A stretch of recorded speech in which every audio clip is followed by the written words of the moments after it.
Assalamualaikum warahmatullahi wabarakatuh. Selamat siang Bapak Ibu guru hebat semuanya di Indonesia.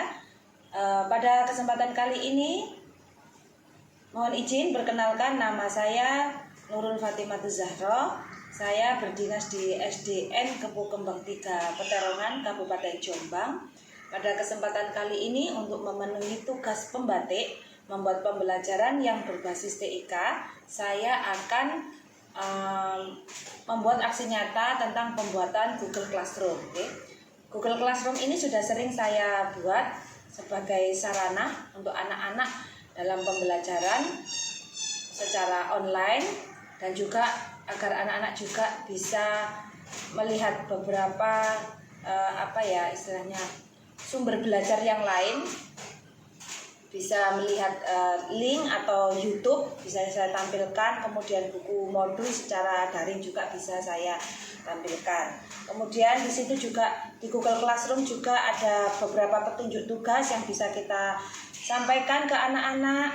Kemudian kita juga bisa mengirimkan nilai dan umpan baliknya. Anak-anak juga bisa memberikan komentar dan menyampaikan beberapa keluhan atau beberapa masalah yang ada dalam pembelajaran tersebut.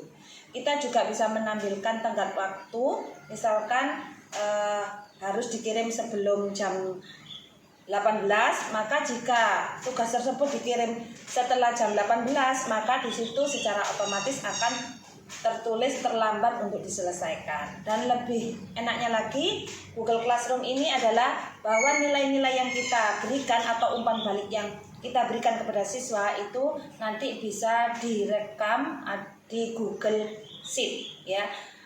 Mudah-mudahan dengan tema pembatik kali ini di level kedua, menguatkan ekosistem digital pendidikan dengan berkarya dan berbagi untuk wujudkan merdeka belajar. Semangat, selamat menyaksikan. Terima kasih. Terapkan yang biasanya saya terapkan adalah penggunaan Classroom. Ini adalah salah satu contoh Classroom yang saya buat. Saya sangat suka dengan aplikasi ini karena sangat mudah untuk diterapkan ke anak-anak, dan anak-anak juga mudah untuk memahaminya. Kita coba ya melihat Classroom saya ya, kelas saya ya.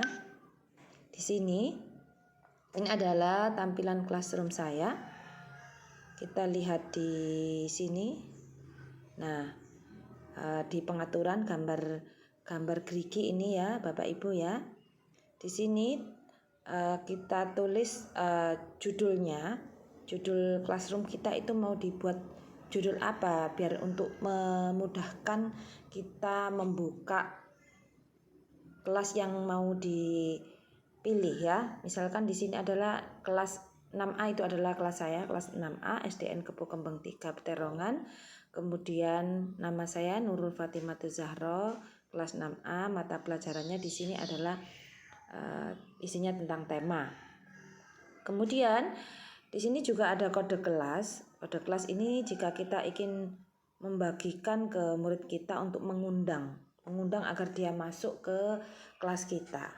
Kemudian fasilitas yang lain di sini juga disediakan Gmeet ya. Dan untuk Classroom ini kalau menggunakan ID belajar itu kapasitasnya sangat banyak sekali yang bisa mengikuti Gmeet, yang bisa ikut bergabung dengan Gmeet kita. Oke.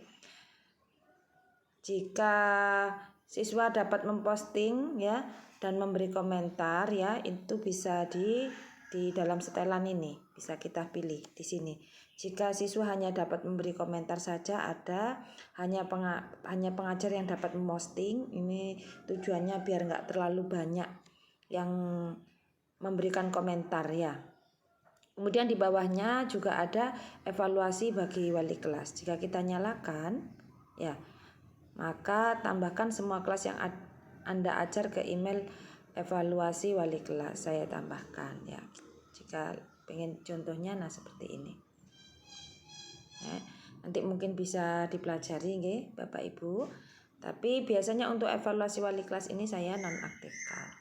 Ini adalah tentang setelan kelas kita. Kita bisa menyetel kelas kita agar mudah mengingat kita beri judul apa. Oke. Kemudian kita simpan. Di Google Classroom ini Bapak Ibu ada 3 tampilan utama. Ini forum, kemudian ada tugas kelas, kemudian ada anggota. Oke. Untuk forum ini adalah menu-menu terbaru yang baru kita buka, ya. Yang baru kita buka tadi, kita membuka apa saja nanti terlihat di forum. Di sini juga bisa digunakan diskusi oleh Bapak Ibu guru tentang hal-hal yang dialami atau kesulitan yang dialami oleh murid kita. Oke. Selanjutnya adalah tugas kelas. Saya di sini sudah membuat per kamar, karena temanya tadi adalah umum, isinya tentang tema. Di sini ada spiritual untuk mengecek keagamaan anak-anak, kemudian ada materi pelajaran SPDB, IPS, PPKN, matematika, kemudian ada pelajaran IPA, bahasa Jawa, bahasa Indonesia, ya. Dan di setiap topiknya sudah saya tambahkan dan setiap topiknya sudah ada subtopiknya. Misalkan spiritual, misalkan absensi sholat duha, ya. Pertanyaannya, kita buat dulu pertanyaan. Apakah hari ini aku sudah sholat duha plus dzikir dan doa? Jawab dengan jujur. Nah, di sini ada tenggak waktunya. Tenggak waktunya adalah 21 Agustus pada pukul 12. Jika siswa menjawab lebih dari pukul 12, maka ada tulisannya terlambat diselesaikan. Nah, ini kelihatan sekali siapa yang sudah menjawab, tetapi yang menjawabnya itu tepat waktu dan yang terlambat. Dan siapa saja yang belum mengerjakan sholat duha. Misalkan ini, belum diserahkan. Belum diserahkan ini artinya dia belum menjawab, iya atau tidak. Oke. Nah, kita buat pertanyaan seperti ini, ya atau tidak. Ya, dia jawabnya tidak. Tuh, nggih, Bapak Ibu nggih. Udah bukan? Kemudian kita lihat ke tugas SPDB. SPDB ini juga sudah saya bagi setiap materinya, ya, setiap materi yang mau dibahas, ya. Misalkan ini T3 SB1, misalkan tema 3 pada pembelajaran yang pertama, ya. Tema 2 ini misalkan menggambar yang ini, yang menggambar semarak hari ulang tahun. Nah, kita bisa membuat petunjuknya pada hari Rabu tanggal 25 Agustus 2021. Pembelajaran SPDB kali ini dalam rangka menyemarakkan HUT RI ke-76. Tugasnya apa? Anak-anak, buatlah gambar bertema kemerdekaan Indonesia. Rincian tugasnya kita jelaskan.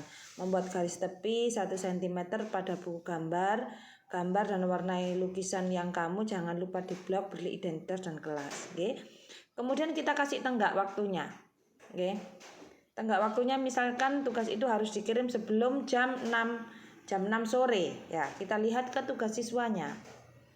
Tugas siswanya ini yang ada tulisan belum diserahkan, ini berarti anak ini belum mengirim tugas. Ini sudah saya nilai, misalkan Aril, Devin, Eki, ini sudah saya nilai. Kemudian mengerjakan tugas tetapi terlambat di atas jam 6 sore. Di sini ada tulisannya terlambat diselesaikan. Oke, kita coba salah satu. Ini sudah saya nilai. Nah, seperti ini anak-anak mengirimkan tugasnya, langsung saya beri nilai. Nah, untuk memberi nilainya di mana? Di bawah ini. Ya, kalau sudah jangan lupa dikembalikan. Biar anak tersebut tahu kalau sudah diberi penilaian oleh gurunya. Nah, inilah enaknya Google Classroom, ya. Kita kembali ya ke topiknya, ya. Yang di sini ada tulisan spiritual, SPDB, IPS, PPKN, matematika, ini ada topiknya, IPA. Ya. Sampai bahasa Indonesia. Kita bagi per kamar aja, ya. Nah, kita lanjut ke kamar sebelahnya, yakni di anggota. Anggota ini saya adalah yang membuat, Nurul Fatimah Zahra. Ini siswa saya, ya. Nah, enaknya lagi kita bisa menambahkan pengajar yang lain. Ya, ini Ani Jombang, ini adalah partner saya, Bu Ani. Kalau kita menambahkan pengajar, maka Bu Ani ini juga mempunyai fasilitas sama dengan saya. Dia bisa mengedit, mengirimkan ke kelasnya. Ya. Yang lebih menyenangkan lagi adalah bahwa nilai-nilai yang sudah saya isi seperti ini nilai-nilainya itu bisa terakumulasi langsung di Google Sheet ya. Jadi kita tahu, bisa mengecek siswa mana saja yang belum mengumpulkan tugas. Oke. Ini adalah aplikasi yang paling saya sukai, karena penggunaannya sangat mudah, anak-anak juga mudah untuk memahaminya, dan jika ada tugas maka anak-anak akan menerima notif di HP mereka. Ya, mudah-mudahan ini bisa bermanfaat untuk aksi nyata saya membuat video pembelajaran berbasis TEK. Terima kasih.